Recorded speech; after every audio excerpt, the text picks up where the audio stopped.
이제 사도 바울은 이제 로마서 3장 21절, 3장 20절까지, 3장 21절은 하나님께서 그리스도를 통해서 제공해 주신 그 의를 말씀하기 전에 정말 인간이 얼마나 부패하고 인간이 얼마나 하나님의 진노 속에 있는지를, 인간의 상태를 정말 성경의 원리에 근거해서 성경의 순서대로 정말 인간의 상태를 진단해주고 선포하는 메시지를 증거를 해주고 있습니다. 여러분, 사도 바울은 우리들에게 오늘 보여주는 메시지가 뭐냐면, 왜 우리에게 이 복음이 필요한가? 정말 우리는 대부분 복음을 생각할 때 주관적인 복음을 많이 생각합니다. 주관적인. 이게 뭐죠? 내 아이가 잘 되고, 내 집이 잘 풀리는 거, 내 인생이 잘 열리는 거, 하나님께서 복을 주셔서 이 길로 가. 또 나쁜 것은 아니지만 이런 주관적인 복을, 주관적인 이 기쁨을 우리는 많이 추구해요. 이것이 복음이라고 생각하죠. 근데 하나님은, 오늘 바울은 우리들에게 이 주관적인 이 복음의 내용이 아니라 실제로 성경이 말하고 있는 객관적인 인간의 상태를 우리들에게 말해준다는 것이죠. 이게 뭐죠? 객관적인 인간의 상태는 모든 사람이 죄를 범하여 하나님의 영광을 이루지 못하는 삶을 인간은 살아가고, 다 자기의 영광을 위해서, 자기의 만족을 위해서, 자기의 기쁨을 위해서, 자기가 만들어 놓은 그 세상에서 안정감을 누리고 살아가려고 한다는 거죠. 그래서 인간은 하나님의 영광에 이르지 못했다는 결론을 로마서 3장 20절에 내리면서, 이제 그 영광에 이를 수 있는 하나님의 의, 하나님 앞에 나아갈 수 있는 그리스도의 의를 우리에게 길을 제공해 주기 전까지 바울은 우리들에게 인간의 상태를 보여준다. 그래서 허물과 죄로 우리가 죽었고, 그래서 육체의 마음이 원하는 것을 하여 다른 이들과 같이 본질상 진노의 자녀다. 진노를 받는 자녀다. 오늘 설교 제목도 정말 하나님의 진노와 하나님의 그 진노를 우리들에게 정당하게 할 수 있도록 자기를 성경에서 계시하셨다는 거죠. 여러분, 우리는 설교를, 그러니까 말씀을 들을 때 이런 그 하나님의 진노, 하나님의 심판, 이런 메시지가 참 이렇게 부담스럽고 별로 이런 메시지를 원하지 않습니다. 그리고 대부분 저는 기성교회에서 하나님의 진노나 하나님의 심판이나 하나님의 지옥이나 또 이런 하나님의 공의에 대한 부분은 별로 말하지 않아요. 예수님 부활하셨어. 예수님 우리 죄를 다 용서하셨어. 예수님 우리를 위해 다 속죄하셨어. 끝입니다. 예수님이 다 하신 거, 우리에 대한 인간의 내면에 대한 각성은 얘기하지 않아요. 그래서 여러분, 바울에게 있어서 영원한 심판에 대한 두려움이 그가 사람들을 향해서 이 그리스도께로 나올 수 있는 이 동기를 우리들에게 제공해 준다는 거죠. 그리고 바울은 우리에게 뭘 말하냐면, 우리 가온이가 어제도 이제 엄마하고 공부도 하고 이렇게 했어요. 근데 이제 잘 모르는 걸 잘 물어보지 않을 때가 있어요. 제가 그랬거든요. 미국에 있을 때 질문이 없어요, 저한테. 왜냐면 질문을 뭘 해야 될지 모르겠어요. 그리고 질문도 이상한 질문을 해요. 그러니까 깜짝 놀라지, 그 사람 무상한 질문을 하니까. 이런 거 좀 뭘 알아야지 질문도 할 수 있듯이. 그 아이가 어제 이제 너 이제 중2다, 이제 여러 가지 얘기를 해주니까 아이가, 제가 성적을 잘 맞을 수 있을까요? 제가 공부를 할 수 있을까? 늦지 않았을까? 벌써부터 이런 얘기를 이렇게 할 때가 있죠. 여러분, 우리가 공부를 잘하거나 인생의 어떤 다른 박질을 잘했을 때, 잘하려고 할 때, 제가 그 노예 담임 목사가 되고 축구를 돈 주고 레슨을 받잖아요. 돈 주고 받고 막 정말 아들하고 좀 같이 운동을 하는데 돈 주고 받은 이유는 그분들이 너무 저를 너무 학대했어요. 정말 너무 학대하고 심하게 됐어요. 막 이렇게 그 노예라는 곳에서. 그래서 교회 가입해야 되는데 이거 어떡하지 해가지고 생존을 위해서 축구를 해나가면서 내가 느꼈던 건 뭐냐면, 지금에서 느꼈던 건 뭐냐면, 이제 나이가 이제 많이 먹게 되니까 달리기도 안 되죠. 체력도 안 되죠. 그러니까 젊을 때 좀 했어야 되는데 이제 그런 생각을 되게 많이 해요. 이게 뭐냐면 여러분 하나님 바울이 우리에게 복음을 전해주는 방식은 하나님의 사랑과 율법의 균형도 있지만 바울이 우리에게 주어진 것은 자기가 정말 죄인이라는 사실, 자기가 실력이 없다는 사실. 실력이 없을 때 우리 달릴 수 있잖아. 실력이 없을 때 개발할 수 있잖아. 이런 것처럼 여러분 우리가 하나님 앞에 온전한 진노의 대상이라는 사실을 사도 바울은 우리가 알든 알게 되든 알게 되지 못하든 이 객관적인 사실을 너 진노 가운데 있어. 이대로 가면 이제 끝이야. 이 사실을 객관적으로 우리의 상태를, 우리의 무능함을 사도 바울은 알려준다는 거죠. 그러면서 그 온전한 하나님의 사랑으로 나아오는 이 방식은 오늘 하나님의 이 진노를 사도 바울은 이제 설명하고 있다는 거예요. 여러분 성경에 하나님의 진노를 받은 이야기로 가득 차 있습니다. 그렇죠? 여러분 노아의 그 아담이 타락 이후로 하나님과 단절된 것도 하나님의 진노의 모습이기도 하고 온 인류가 저주 가운데 떨어졌죠. 율법이라는 행위 언약이 저주에 떨어졌죠. 그리고 하나님은 온 세상을 물로 심판하셨어요. 그리고 교만한 이스라엘 백성들, 교만한 이 하나님의 사람들에게 언어를 혼잡케 해서 정말 다른 나라로 막 이렇게 말하게 하는 바벨탑의 사건의 심판도 있었습니다. 소돔과 고모라에 정말 동성애가 막 난무하고 정말 하나님의 법과 질서가 없는 그곳에서 불로 하나님이 심판을 하죠. 여러분 바로의 군대를 막 물로 휘장한 사건들 정말 여러 성경의 구약의 하나님은 정말 공의의 하나님처럼 진노하는 하나님처럼 우리가 느껴질 정도로 그런 메시지들이 많죠. 여러분 신약은 어떻습니까? 성경은 땅에 있는 지체를 죽이라 곧 음란과 부정과 사욕과 악한 정욕과 탐심이니 탐심은 우상숭배다. 이것들로 말미암아 하나님의 진노가 임할 것이다. 여러분이 땅에 있는 것만을 계속 추구한다면 땅의 방식만을 계속 추구한다면 하늘에 대한 생각이 없다면 하늘에 대한 생각이 없고 땅에 있는 내가 원하는 삶의 방식을 여전히 계속 고수한다면 뭐라고 말하죠? 진노가 너의 머리 위에 있다. 여러분 근데 우리 제일 중요한 게 뭐냐면 이 진노를 주는 그 대상이 누구냐라고 오늘 말할 때 17절부터 18절을 보면 여러분 우리가 죄로 말미암아 진노하시는 그 분은 바로 하나님이라.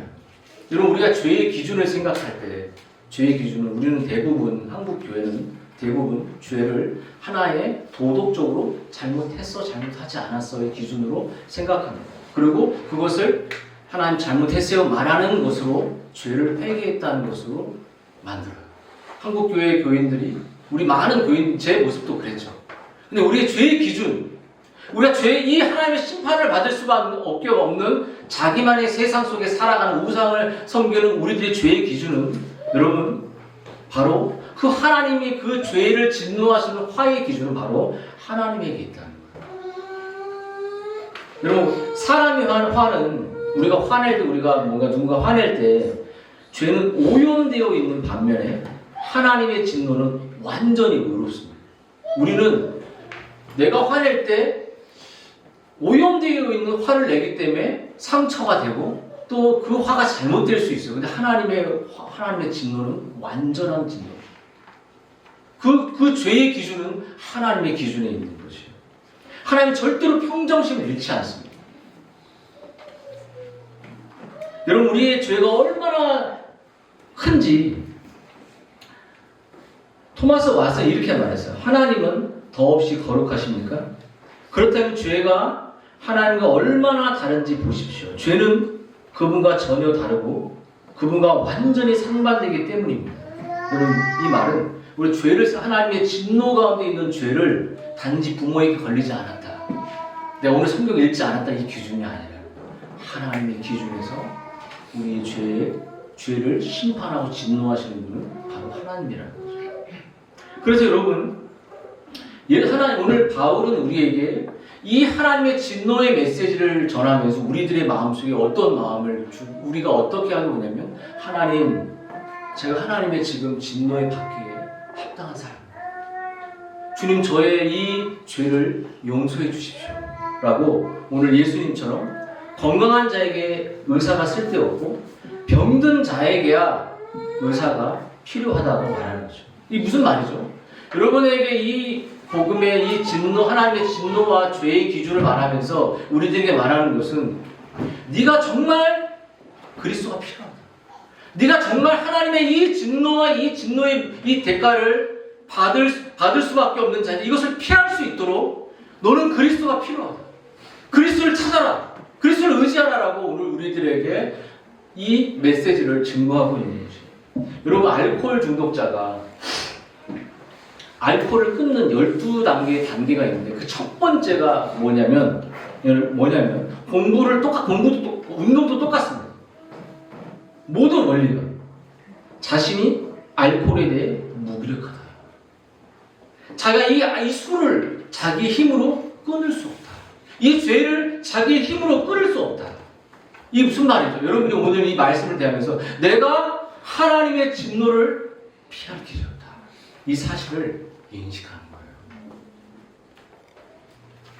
여러분, 우리가 이 하나님의 사랑을 경험하기 위해서 하나님의 이 진노의 속성을 제대로 이해하는 것이 중요해요.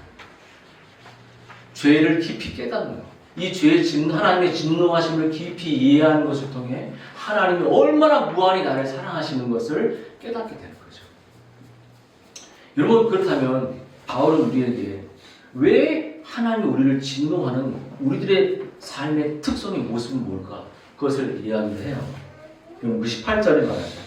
하나님의 진노 속에 있는 인간의 본성의 삶이 뭐냐면 경건치 않은 거예요. 그리고 불의를 행하는 것입니다. 이 죄를 통해 진리를 막는 삶을 산다는 거죠. 여러분 경건치 않다는 게 뭘까요? 경건치 않은 거. 여러분 경건치 않은 것은 하나님의 관계 속에서 그러니까 쉽게 말하면 경건의 모양은 있지만 경건의 능력은 없는 거예요. 교회는 나오지만 하나님을 사랑하지 않는 거예요. 말씀을 듣지만 말씀을 순종하지 않는 것입니다. 진리를 동의하지만 진리를 순종하지 않는 것입니다. 진리를 믿어 아멘하지만 내 삶의 모든 것에서는 진리와 반대되는 세상의 방식으로 살아가는 하나님을 모욕하는 것입니다. 경건치 않아요. 하나님 우리에게 원하시는 게 뭐죠? 항상 진리에 대한 그리스도가 우리의 머리고 그분의 몸이라면 진리를 순종하라. 진리가 떠나지 않게 하라. 진리를 매일 묵상하라. 진리를 붙들어라. 진리를 말하라. 네 미간에 떨어지지 않도록 말하라. 근데 여러분 어떻습니까? 여러분 이 진리에 대한 올바른 하나님에 대한 경건치 않은 데가 있을 때 여러분 불의는 하나님의 사랑과 이웃사랑의 이 성경의 십계명의 말씀처럼 우리의 삶의 모든 부부의 관계 속에서도 자녀와의 나의 관계 속에서도 또 세상 속의 관계 속에서 올바른 관계를 맺는 것이 불가능해요. 여러분 하나님을 사랑할 때 우리가 이웃을 사랑이 나오는 것처럼 여러분 한번 보십시오. 여러분이 경건하지 않을 때 하나님의 진리를 정말로 실제로 순종하지 않을 때 여러분 어떠세요? 여러분 남편과 아내의 관계를 한번 보십시오. 여러분 자녀와의 관계를 한번 보십시오. 여러분의 인간관계를 한번 보세요. 교회 안의 관계를 보시면 얼마나 비상적입니까? 여러분의 정말 경건하게 하나님 앞에 내가 정말 하나님과 경건치 않습니다. 하나님 저를 불쌍히 여겨주십시오. 나 하나님 사랑하지 않습니다. 하나님 입술로만 하나님 도움을 구했지 실제로 내 삶을 하나님께 드린 적이 없어요. 자기를 부인한다고 말만 했지 부인하지 않았습니다. 이런 삶을 여러분이 하나님 앞에 눈물로 회개하며 나아갈 때 여러분 하나님께서는 우리를 다시 한번 회복시켜 주시지만 늘 회복시켜 주시지만 그 회복은 우리의 가정으로 들어갑니다. 가정의 아이들에게 기도하는 거죠. 여러분 제가 아이들에게 안 빼놓고 하려는 게 있어요. 그건 뭐냐면 잘 때 기도해 주는 거, 학교 갈 때 기도해 주는 거. 애들은 귀찮아서 그냥 가죠. 붙잡고 초스피드 기도 딱 5초만 하나님 이렇게 짧게 기도를 해줘요. 여러분 이게 하나님 앞에 여러분이 그게 되지 않을 때도 제가 첫 복종해서 그 얘기를 하거든요. 여러분 하나님은 우리에게 네가 왜 우리를 진노하는 이유는 우리가 뭐 잘 살지 못하고 우리가 재능이 없거나 우리가 똑똑하지 않아 이런 게 아닙니다. 하나님은 우리의 경건하지 않는 우리의 죄를 미워하고 하나님의 말씀을 그냥 표리부동하게 경건의 모양만 갖고 있고 그 삶에 어떠한 영적인 능력도 없는 우리를 혐오하세요. 그런 우리를 원하지 않아요.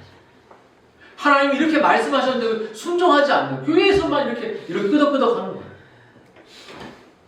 여러분 한 주간 한번 어땠습니까? 지체들에게 전화해 봤습니까? 지체들에게 마음을 두드려 봤습니까? 지체들의 안부를 물어봤습니까? 지체들의 말씀에 반응하고 댓글을 달아줬습니까? 여러분 그것이 안 되잖아요. 가정에서 안 돼요. 100% 안 됩니다. 더 탁월한 방법이 있으면 저한테 제시해줘. 안 되잖아요. 그래서 매일 말씀을 오픈시키고 매일 말씀으로 내 자신을 드러내는 그 영적인 내 표리부동함을 고백하는 시간을 갖지 않는다면 여러분 우리는 늘 가면 쓰고 어떻게 가요? 가족한테도 가기 어려운데.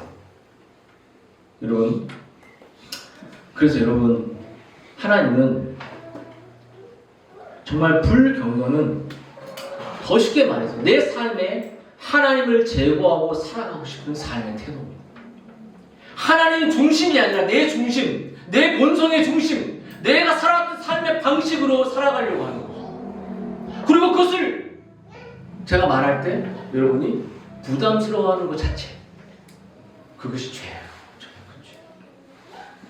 여러분 하나님 없이 살아가려고 하는 삶의 방식이죠. 여러분 불경건은 자신이 우주의 중심이 되고 자기의 중심성으로 죄의 본질의 삶을 살아가는 거예요. 여러분 이런 불경건의 모습은 정말 불의한 삶의 태도로 나타나게 되는 것이죠. 그럼 여러분이 한번 자신을 물어보십시오. 하나님의 관계가 삐뚤어졌는데 삐뚤어진 사람은 사람과의 관계가 여러분 망가져 있어요. 여러분의 가족이 망가져 있다면 그것은 누구의 책임이 아니라 한 사람이 누구 한 사람이든 하나님 앞에 경건한 삶을 살지 않기 때문에. 여러분이 경건했으면 여러분의 아내가 그렇게 했습니까? 여러분의 아내가 경건했으면 남편이 그렇게 했습니까? 우리들이 경건했으면 아이들이 그렇게 했냐고요. 여러분 설교 듣고 책 읽고 여러분 스스로 기도하는 것으로 여러분 만족해하지 마시고 여러분 아이와 영적인 소통을 하기 위해서 나아가는 그 어려운 일까지 해야 됩니다. 하나님 우리에게 순종을 요구하십니다. 진리에 대한 명확한 순종을 요구하세요. 그래서 하나님은 우리가 진노라고 얘기할 때 이 진노를 여러분 로마서에서 한 12회 정도 사용하는데 이 진노를 무르익었다 이렇게 말해요. 그래서 제임스 보이스는 하나님의 진노는 순간적으로 자신을 모욕한 어떤 것에 대해 조급하게 분노를 터뜨린다는 의미가 아니고 모든 악에 대한 하나님의 확고하고 무서운 혐오가 현재에 점점 쌓여가고 있다는 거예요. 쌓여가고 있어요.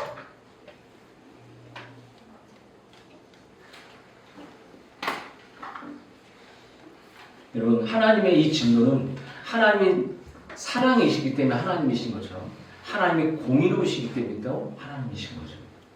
그래서 여러분 정말 여러분이 정말 하나님 앞에 정말 실제로 경건의 능력까지 모양만 있는 것이 아니라 모양만 있으면 목회를 못하죠. 그렇지 않습니까? 능력이 나타나야 되죠. 하나님 그런 걸 다 막으셨어요. 그래서 하나님의 우리가 이런 것을 우리 자신을 돌아봤으면 좋겠고요. 여러분 그렇지만 바울의 말씀을 따를 때 하나님의 진노를 부인하는 두 가지의 태도가 또 한국 교회 안에 또 역사 속에 있었다.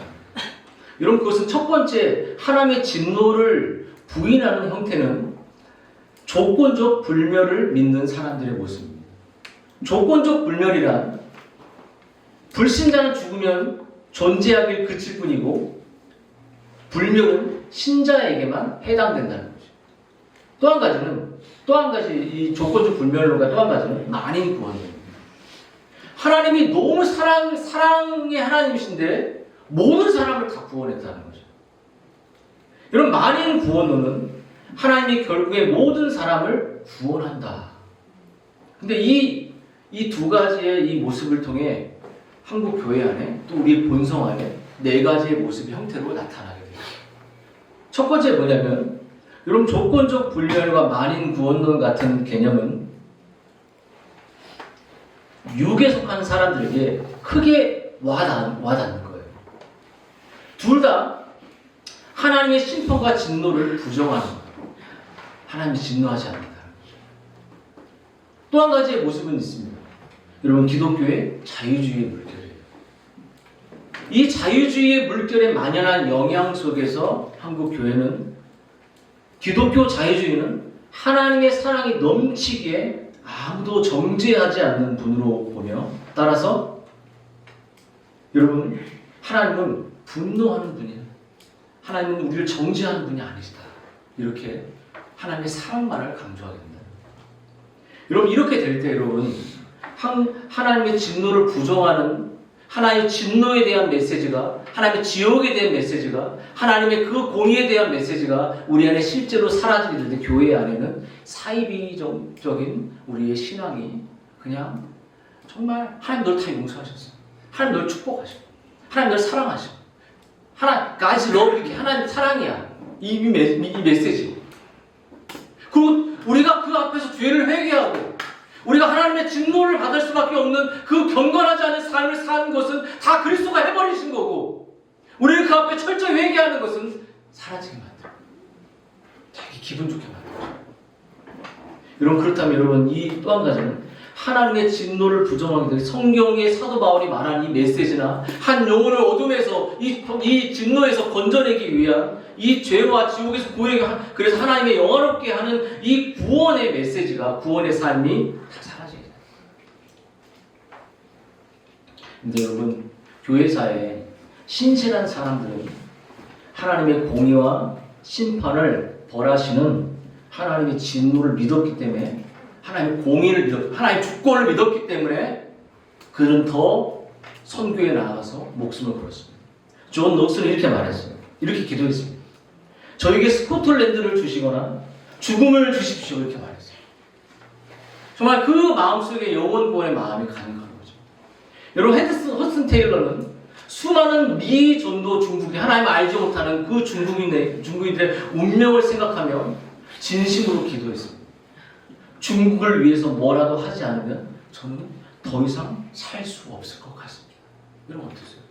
영원히 심판받을 그들을 향하여 눈물과 애절함이 여러분 있냐는 거예요.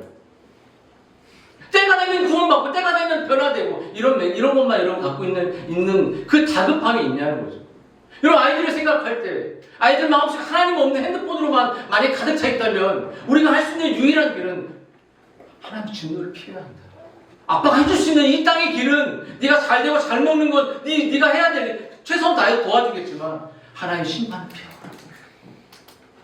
여러분 헨리 마틴 인도의 선교사는 저는 지금 이 교도의 깊은 밤 가운데 맹렬히 짓눌리고 있습니다. 사랑하는 주님, 제가 주님을 위해 불타오르게 해주십시오.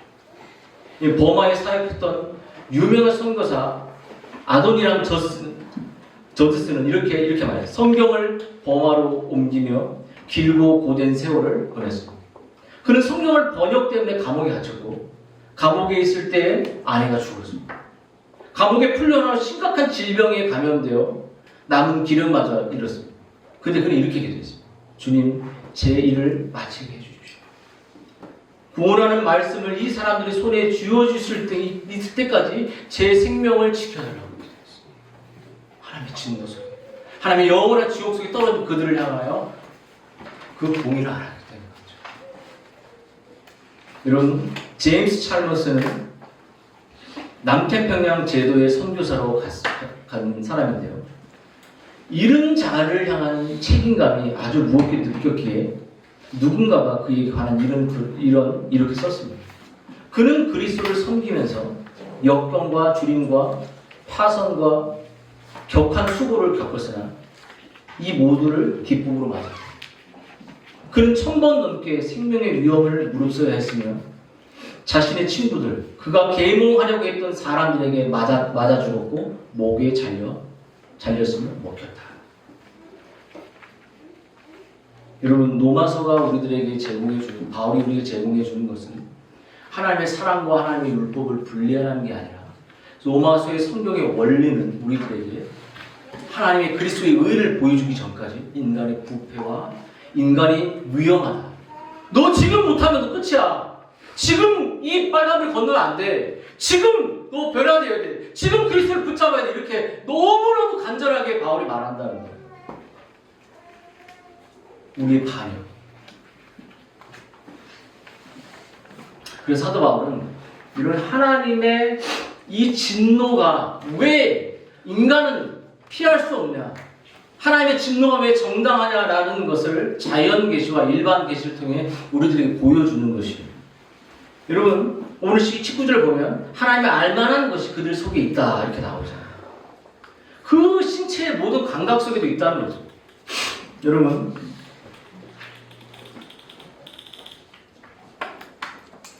(19세기) 개혁자 오거스터스 스트롱이라는 조직 사람이 이제 자신의 조직이라는 책을 이렇게 말했는데요.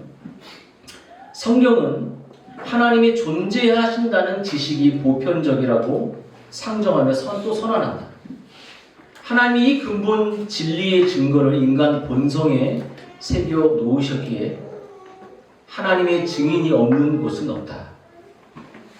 거듭나지 못한 사람이 세상에 소망이 없고 하나님 없는 자인 것은 하나님을 아는 지식이 없기 때문이 아니라 자신이 하나님을 아는 지식을 자연스럽게 맞서고 거부하기 때문입니다.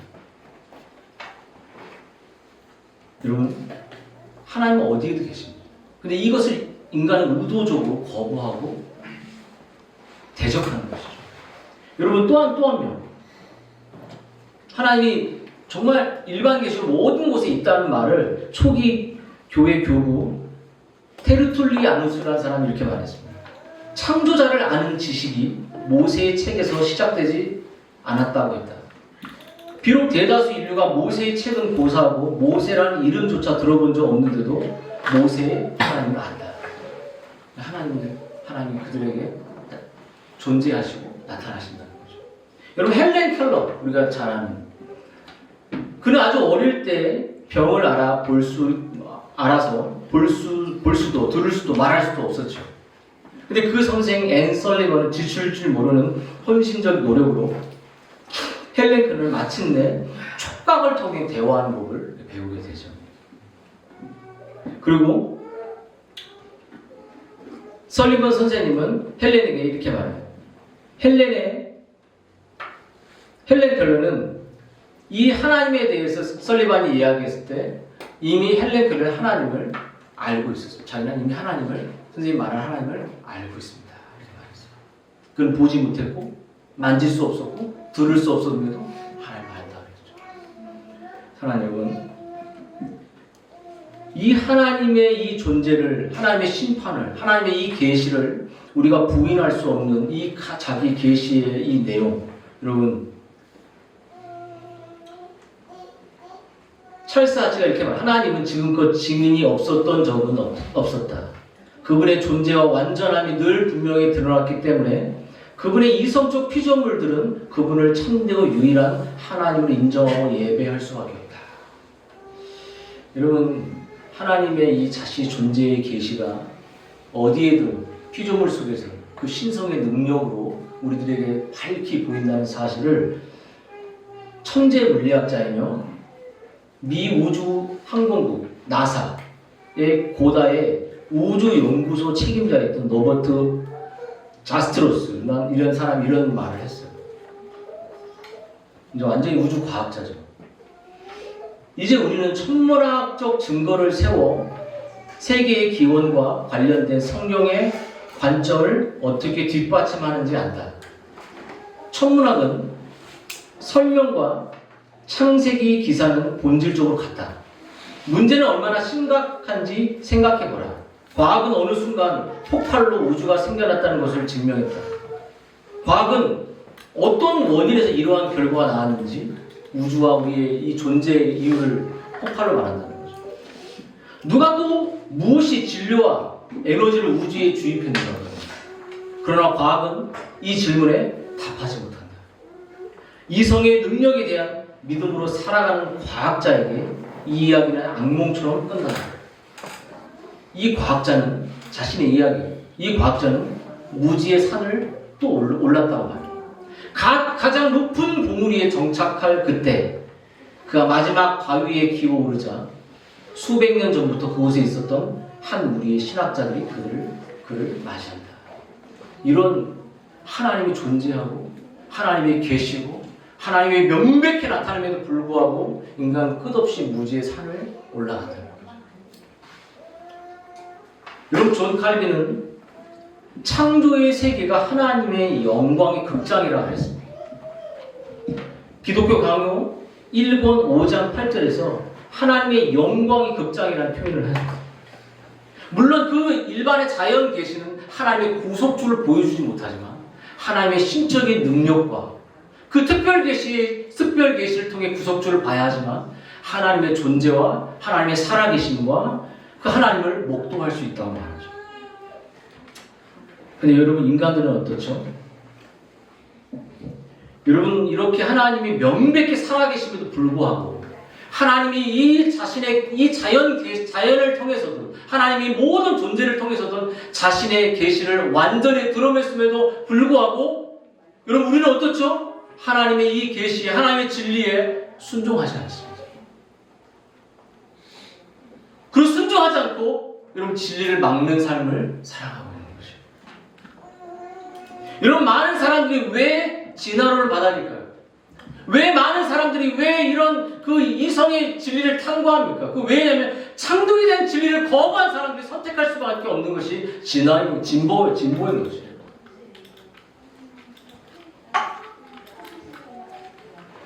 여러분, 여러분의 삶에 하나님이 살아계심을 부인할 수 없다면 그것은 하나님 놀라운 은혜죠. 우리 주일학 친구들에게 하나님이 살아계시고 너희들을 창조했다는 사실을 여러분이 믿는 것, 그건 놀라운 은혜입니다. 여러분, 여러분의 창조뿐만 아니라 여러분의 죄를 위해서 그 아들을 보내서 십자가에 죽으셨다는 사실을 여러분 믿으십니까? 여러분, 그것을 받아들이십시오. 그것을 먹고 누리고 기뻐하고 행복해져야 돼요. 하나님 창조의 세계를 넘어서 일반 계시, 자연 계시를 넘어서 우리의 특별히 계신 그리스도를 우리에게 보여주죠. 여러분, 여전히 그렇다면 여전히 여러분 속에 이 진리를 하나님이 살아계시고 자신의 말씀을, 자신의 이 존재를, 자신의 이 계시를, 자신의 성경 말씀을 믿고 순종하지 않는다면 여러분, 사람이 심판을 받고 지옥에 가는 것은 여러분, 정해진 일. 여러분, 이렇게 살지, 우리 예수님이 이렇게 말했어요. 성령께서 예수님을 진리를 거부하는 사람들에게 성령께서 어떻게 심판하시는 의에 대하여, 심판에 대하여 세상을 책망할 것이며 예수님은 죄에 대한 빛 가운데 살아간다면서 주관적이며 예수님을 거부하는 사람들에게 죄와 의와 이 심판으로 우리에게 책망하신다고 했습니다.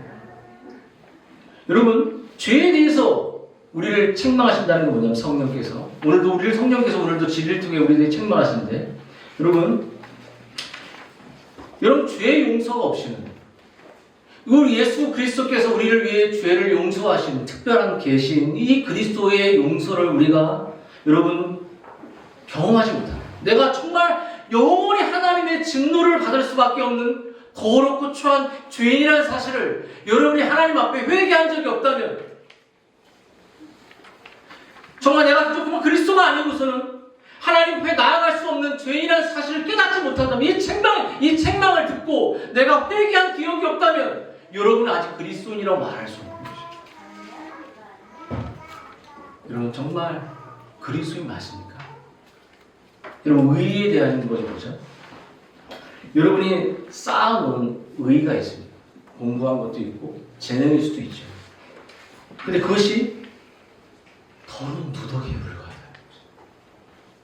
하나님 앞에 설 때 아무것도 아니라는 거죠. 그래서 여러분의 자기 고집과 자신의 본성과 자신의 익숙함과 자신의 이 복음을 말하지도 못하는 자신의 이 연약함이라고 말하는 이 죄들이 너무나도 더럽게 보여요. 저 보세요. 더럽게 보입니까? 안 보여요? 여러분의 자신을 볼 때 아이를 위해서 기도해주지 못하는 자신의 이 영적 상태가 하나님한테 더러운 죄라는 사실을 보면서 이제 끊어내고 싶다. 이제 나도 입을 열어서 아이들에게 기도해주고 싶다. 입을 열어서 경건하게 살고 싶다. 내가 가진 건 내 더러운 의밖에 없다. 여러분 이것을 끊어내고 싶은 이 성령의 책망이 여러분에게 들려온다면 복된 일이지만 그것이 아니라면 여러분 그래서 내가 그리스도를 붙잡는 것이 아니라면 여러분 그리스도인인지 자신을 돌아볼 필요가 없는 것이죠. 여러분 그런 일이 여러분에게 일어났냐면 성령께서 말씀을 통해서 지금 책망하고 있다는 사실을 아니 목사님 왜 이렇게 저를 공격해? 이게 아니라 하나님의 말씀이 너희들의 경건치 않은 너의 삶을 책망하고 있다는 사실을 여러분이 깊이 마음속에 깨닫고 그리스도께 나아가려는 소망이 없다면 여러분 아직 그리스도인이 아닌 가능성이 높다는 거죠. 여러분 심판에 대해서 여러분 심판대 앞에 우리는 모두 서게 될 겁니다. 주일학 친구들 서게 되고 저도 서게 되고 다 서게 될 것이에요. 그때 마귀는 여러분의 죄를 완전히 적나라하게 내면부터 끄집어내서 다 송사하게 되고 그때 네 그 죄 그것 때문에 가정이 망가질 거예요. 여러분 이렇게 될 때 여러분 하나님의 심판을 피할 수 있고 거기서 심판을 면할 수 있는 그 길은 바로 나를 사랑하시고 나를 위해 자기의 목숨을 주신 그리스도를 나의 구주로 나의 변호자로 나의 의의 완성자로 하나님 앞에 설 수 있는 자격 있는 자로 예수 그리스도를 내가 붙들고 있다는 거죠. 두 가지 인생인 거. 혼자 설 것이냐 아니면 그리스도와 함께 설 것이냐. 두 가지 인생밖에 없는 것이에요. 부모는 여러분의 인생을 위해서 많은 것을 제공해주다 떠나가지만 결국 여러분의 인생은 남게 되고 여러분의 인생도 자녀를 낳고 그렇게 남게 되고 자녀를 끝까지 책임질 수 없을 거예요. 그때 여러분 우리의 자녀들에게 남겨줘야 할 것은 저 아이가 혼자 하나님 앞에 서는 게 아니라 그리스도와 함께 설 수 있도록 그리스도를 붙잡을 수 있도록 그리스도를 의지할 수 있도록 기도해 주십시오. 그리고 입을 열어주세요. 지체에게 나아가 주세요. 그 진도 속에 있는 그들이 그리스도께 피할 수 있도록 나아간 복음을 전하는 그 열망이 있어야 될 거 아닙니까? 여러분 우리 교회가 정말 혼자 서지 않고 예수 그리스도와 함께 서는 정말 하나님의 이 진노와 자기 계시를 통해 명백히 우리가 피할 수 없다는 사실을 기억하고 하나님 사랑이십니다. 하나님 내 죄를 용서하셔서 아들을 보내신 사실을 믿고 저는 죄인 중에 괴습니다. 이러한 고백이 여러분에게 있기를 주님의 이름으로 축원드립니다.